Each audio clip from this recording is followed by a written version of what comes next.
welcome to Pennsylvania Newsmakers, and thanks for watching. Well, he won re-election last year with 60% of the popular vote. This past week, he sent to the state legislature a second-term agenda chock full of new ideas and new proposals.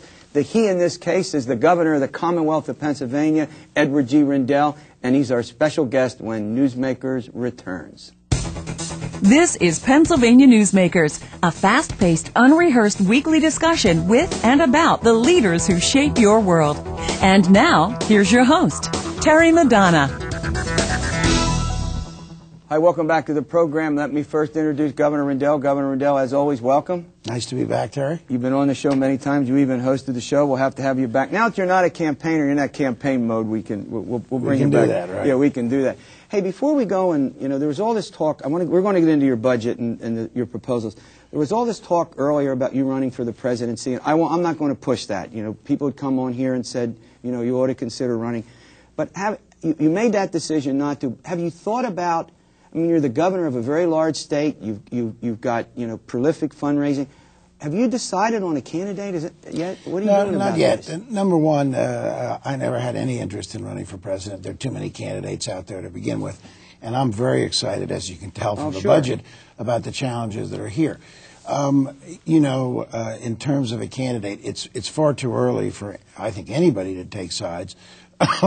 I obviously am a close friend and was a close supporter of Bill Clinton's, and obviously Hillary Clinton would be somebody. And don't you have good relations with Senator Biden? Oh, Joe Biden's a personal friend He's of a mine. Pennsylvanian, too. Really, he's a Scrantonian, but for that matter, remember, so is Hillary. So is Hillary. That's true. And there's so many. There are two governors who I'm very close to, Bill Richardson and Tom Vilsack, who are both great governors. Is it possible you could sit this out? Yeah, I think, as you recall, in 2004, I sat out the primaries and said, we're going to be there to help the winner, because the Pennsylvania primary is so late. And maybe it'll get changed, as you know. Yeah, it's something I tried to change, but not really.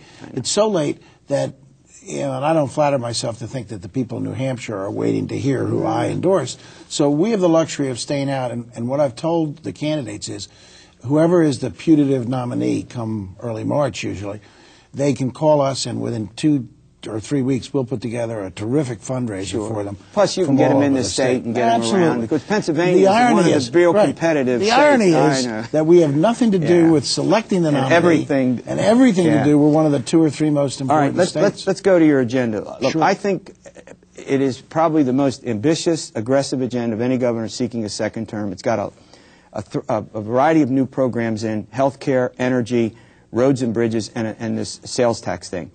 You spent 4.5 pages. I don't know if you're aware of this. I'm sure you are. Of 13 dealing with roads, bridges, and mass transit.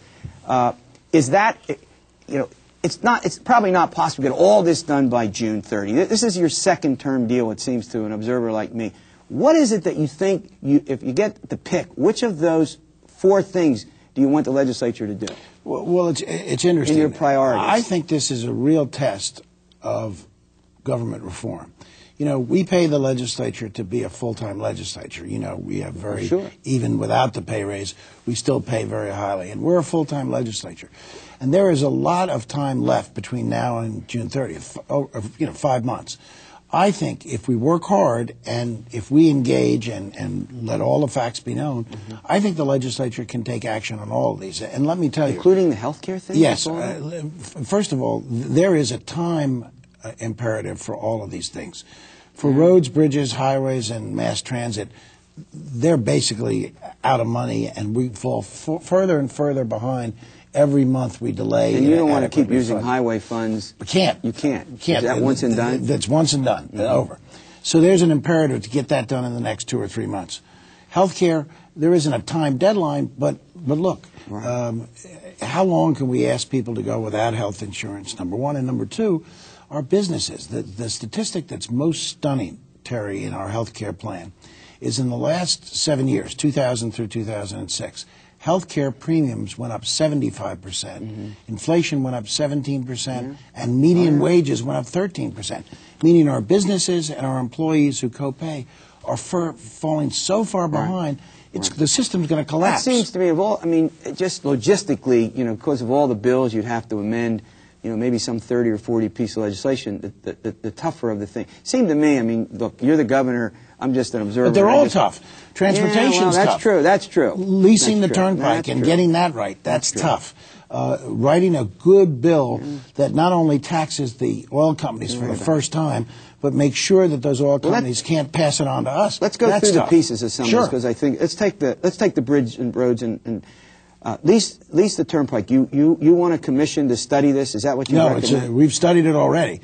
What I want is, first of all, let me say, because I've been attacked for raising taxes, the Transportation and Reform Commission, which included leading members of the legislature, but it included leading members of the legislature, they recommended $1.7 billion in new taxes on the citizens. Real estate transfer tax, the gas tax being raised, things like that. I have said no to those taxes, and I have a proposal that will allow us to fund mass transit and roads, bridges, and highways for no new taxes on the citizens. First, we have to look at leasing the turnpike. Now, we already put out requests for expression of interest and asked those private companies to tell us how much they'd be willing to pay in a range. And the range was between $10 and $16 billion a year. Now, let's assume, hypothetically, we got $12 billion. We would put that in an investment fund, use the interest, which would probably be around $1 billion a year, to pay for our highway, roads, and bridge on an ongoing yearly basis. That's the beauty of getting this type of money up front. We're going to take a break, and then I want you to talk about the other pieces of the oil profits tax. Good. We'll get to that in a minute. I'm chatting with Governor Rendell, his ambitious agenda, one of the most ambitious. In fact, I think it's the most ambitious agenda of any governor, in their second term. We'll continue to chat with the governor following these messages. This broadcast of Pennsylvania Newsmakers is presented by the Pennsylvania Chamber of Business and Industry, the statewide voice of business. This broadcast of Pennsylvania Newsmakers is presented by Pennsylvania Medical Society. Doctors and patients, preserve the relationship. And by the Pennsylvania Manufacturers Association. Business in Pennsylvania is our business. Hi, welcome back to Pennsylvania Newsmakers. I'm chatting with the Governor of the Commonwealth of Pennsylvania, Edward G. Rendell, who's talking about his very ambitious program. All right, Governor, there's two big sort of funding pieces to the roads, bridges, and mass transit. You want to make a second point? One more point on leasing the turnpike. People say to me, oh, you're selling a public asset. A, we're not selling it. We're leasing it. And B, we're going to build into the contract controls over the rate of toll increases, controls over maintenance and repair, things like that are important. So we're not losing control of the asset. And you get the turnpike rest stops clean. Yeah. Well, I bet a private operator might do better than us. Well, at least Milton Shapp, when he was governor, they used to pay a fee to go to the bathroom. I mean, you had to stick a quarter and a nickel in, but at any rate. Well, all right, we got rid of that. Yeah, we did. You got another big piece of that. Go ahead. Well, the other piece is for raising money. We always tax people who buy gasoline. Right. But we've never taxed adequately in this state the people who sell gasoline. Now, there are 7 major oil companies that sell gasoline in Pennsylvania. They use an accounting device to shift most of the profits they make off sales here in Pennsylvania to other states so we can't tax them. To give you a frame of reference, those 7 companies paid less than $70 million in corporate taxes last year. So what we're doing is we're getting them out of the normal corporate net income tax, and we're putting them into a gross receipts tax, and we're making them do something called combined reporting so they can no longer shift these profits to other states. And how much do you think that will generate? $760 million. And before anybody cries for the oil companies, I want people to understand this.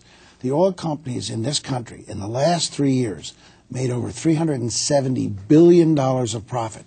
ExxonMobil, the last 3 years, 2006, 2005, 2004, has made the greatest profit in United States history of any corporation. Last year, their profit was $39.5 million. They make, Terry, $4.5 million profit an hour. Now, what's been the response, particularly on the Republican side? It's odd. The Democrats you look at might be a little not too keen about the turnpike lease, but they always accuse you of being a big government guy. Well, here you're trying to, take it away from government, private, and then public on the other side, the Republicans might be a little more defensive of the oil. Well, what's been a reaction to that? In fairness, the Republicans weren't as enthusiastic as the Democrats. But in fairness, what they're worried about is it workable, or are the oil companies just going to pass this on to the consumer? And what I said is, number one, We're going to give our Attorney General, Tom Corbett, who does a good job, we're going to give him all sorts of subpoena power and the ability to ensure that that doesn't happen. Do you think that can really happen in the end? Yes, but number two, remember this. If you're an oil company and you want to pass off, let's say this costs you an extra 10 cents a gallon. You want to pass that off to us. That raises the price, increases your profit, so you pay more taxes by raising the taxes. That's right. That's the beauty of it. And you made that point in your speech. Right. I mean, I want the legislators to think it through. Okay. If they want to pass it along to consumers, they're raising the price, increasing their profits, making more susceptible to our tax. All right, we got a whole bunch of things to cover. But isn't that better? I mean, I want to ask the rhetorical question. You know, you may not think that leasing the turnpike is great. Oh, I'm not. I don't mean Terry Madonna. I know. I think that's not a bad idea, actually. But I mean our viewers. Yeah. You may not think that taxing the oil companies is great. But what's the alternative? $1.7 billion in taxes for the people of Pennsylvania? Look, the roads and the bridges are a serious problem, and so are the mass transit. It's quality of life and economic development. And you're right about this. If we can't fix these things, somebody has to pay, and you have to find. We're not going. But look, we've got a bunch of other things. I want to turn to the sales tax, and I'll set it up, and in the next segment you can weigh in. For 40 years, people have been trying to get the sales tax up. Some of which would, one point was you use it for the property tax relief.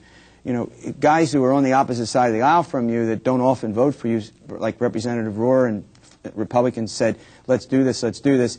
Bill DeWeese, now the majority leader, said, well, maybe we had 92 votes for it last year. That was all for property tax relief. Now, you want to take the property tax situation and use less than half of it for that and use the other. Well, actually, in the out years, at least 50-50. Half for property tax, half for... I just set this up. When we come back, I want you to talk about how difficult you think it is to go on. Maybe you get them to vote if it's a complete wash where all the money from the sales tax goes to property tax relief. Now you're asking them to do something that maybe they don't want to do. Sure. And we'll get back to that. I've asked the governor a question. I don't think he has to think very long about it, but we have to take a break, and we'll be back after these words. This broadcast of Pennsylvania Newsmakers is presented by the Pennsylvania Credit Union Association, Pennsylvania Credit Unions, where people are worth more than money, and by the Energy Association of Pennsylvania, Pennsylvania's energy information source. This broadcast of Pennsylvania Newsmakers is presented by the State System of Higher Education, 14 state-owned universities. The state system is the largest provider of higher education in Pennsylvania. And by the Hospital and Health System Association of Pennsylvania, working towards a healthy Pennsylvania. Hi, welcome back to the program. We're talking with Governor Rendell. We're chatting about his new agenda, his second-term agenda. In this case, now we're talking about sales tax. It's been around. Raise it, keep it the same, but get rid of some of these exemptions. Go ahead, Governor. The situation I just outlined. Sure. Well, first of all, one thing we need to understand is that last year, as you recall, Terry, when we passed the Property Tax Relief Act, I said I wanted to do more. What we did last year was for free. We used the gaming funds and the lottery funds to give people property tax relief. For seniors, it was terrific, 30 to 100% relief. For the rest of us, not nearly enough. And it wasn't going to come this year. Only the senior relief was going to come this year, this summer.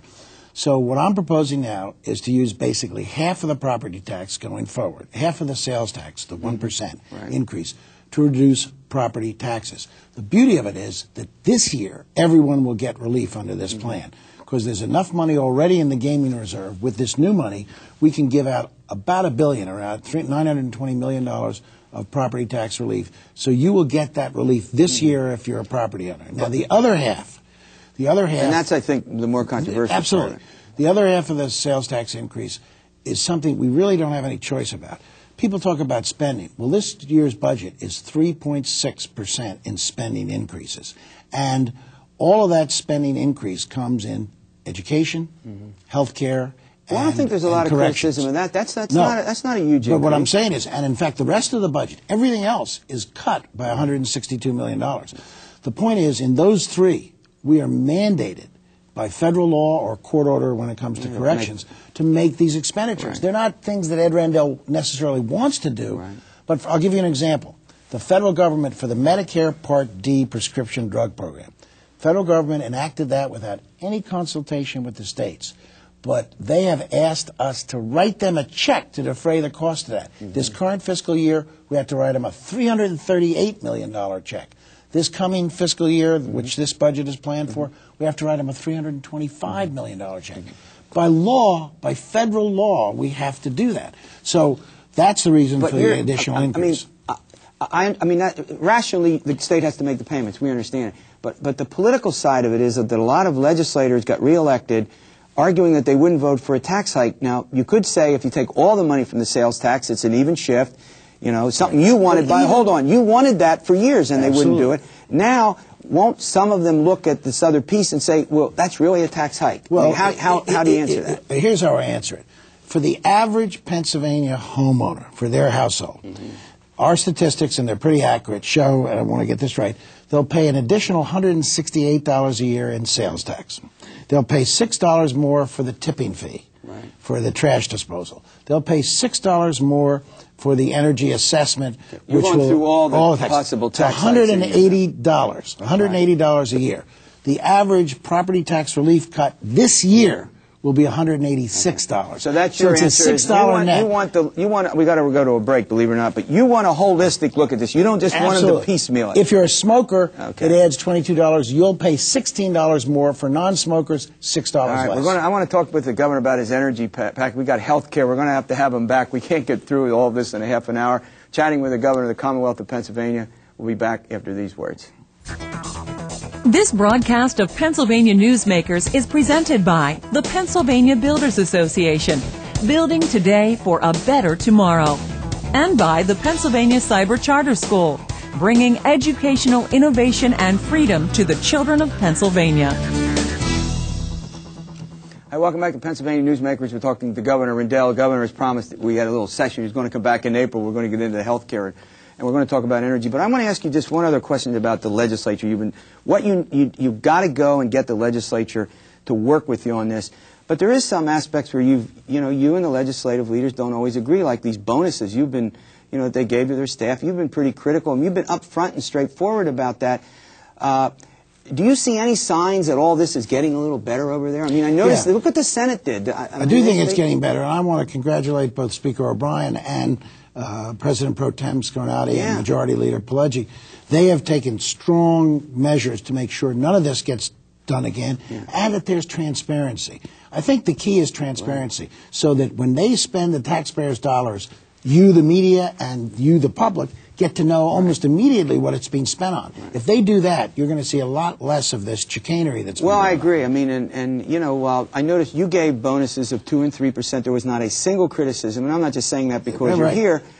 And that's sort of typical. And for the departments, we capped those bonuses at $1,500. But 25% and 30%, and just inexcusable. And the worry is, are some of those bonuses going for political work, which shouldn't be paid by the taxpayers? Yep, you're right about that. All right, let's go to energy. You have a very ambitious agenda out there in energy, and I don't know if we'll have time to get in all the pieces, but essentially, what are you trying to accomplish? And we're back to that fundamental question, how are you going to pay for it? Well, a couple of things. Number one, conservation measures. We're going to require every utility to put a smart meter in everybody's house. The average person who complains about their energy bills, and by the way, those are going up because the rate caps we've had from the deregulation of electricity are going to come off in the next couple of years. So it's important that you're able to conserve. So you think prices will go up? Oh, absolutely. Okay. But one, by conserving, you'll knock your prices down. And two, by conserving, will help the overall uses of energy, which causes pollution and which is causing global climate change. So it's important. We're going to give people rebates for turning in those box air conditioners that use so much energy, that's so much inefficient, and those big refrigerators that use so much energy that they don't need to use for energy efficient items. So as these things get old and don't get useful anymore, they're energy gobblers. So we're going to give them rebates. For solar energy, particularly for our farmers, we're going to pay 50% of the cost of your installation of solar energy. We're going to give you a rebate. You'll make money. The farmers will be able to zero out their energy costs in a few short years. And then we're going to incentivize, by putting together a lot of dollars, the production of alternative energies in this state. Ethanol and biodiesel for our cars. We want, in a few short years, 1 billion gallons of fuel at the pump, not to come from gasoline. All pretty popular. I mean, right, not to come from gasoline we import from the Persian Gulf. Say but something about this, Pennsylvania how they're going to homegrown. pay for it with the electricity tax on. We're going to pay for this by what's called a electricity use assessment on everybody's bill. For the average homeowner, it's 45 cents a month. It's less than $6 a year. For the average business, less than $300 a year. And the beauty of it is the cost savings from things like net metering will save you over $70 a year in your electricity bills for the $6 a year that you're going to have to pay for this assessment. And as you know, Terry, this alternative and renewable energy is producing tremendous jobs and tremendous capital investment in the state. We had a $250 million ethanol plant being built in Clearfield County. That is by far the largest private investment in the history of Clearfield County. So there's jobs and capital investment and increased property tax rates coming from this that are great for the people of Pennsylvania. Plus, it's all great for the environment. Well, we only have about a minute left. I want to ask you, get back on the relationships with the legislature. You know how important they are. I mean, you've disagreed with them. You've been upfront about that. Things you've agreed with them on. Have you had a chance at all to sit down with legislative leaders and talk about this thing about transparency, about open record laws, about their legislative accounts? I mean, they can say, Governor, go away, go play, but it obviously affects everything that gets done in the state. Well, and they have some proposals, and I think they're steps in the right direction. I have some proposals on open records, on campaign finance, on things like that, on redistricting, that I'm going to put before them.